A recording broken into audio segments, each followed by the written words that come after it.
Hello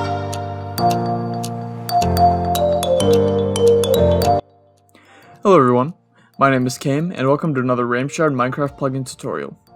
Before we get started, be sure to drop a like and subscribe for more tutorials.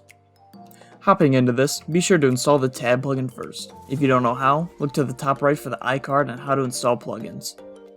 This plugin gives you the ability to fully customize your tab list on your Minecraft server. To do this, head into the control panel, go to the Files drop-down tab, click Config Files, and we will start with the easiest one, animations.yml. Here, you can add and customize different animated texts you want to show.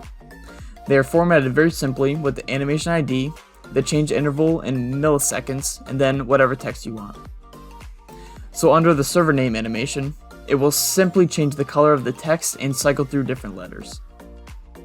In the bossbar.yml, you can enable and disable boss bars, change the refresh rate, and have a custom command to toggle them end-game. On the bottom, you can customize the boss bar.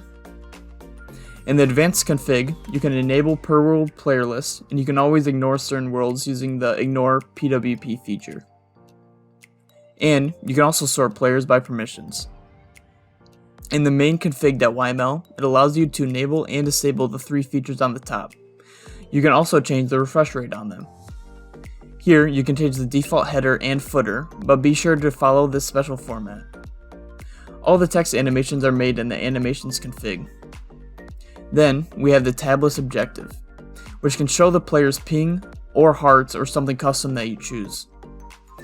Farther down is the sorting order of the tab list. You'll need to put the groups here in the list. This section is for customization of specific groups, like if you want to have different header and footer, you can put that here.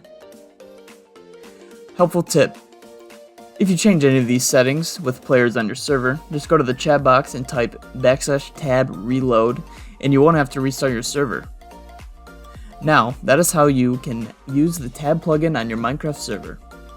Thanks for watching.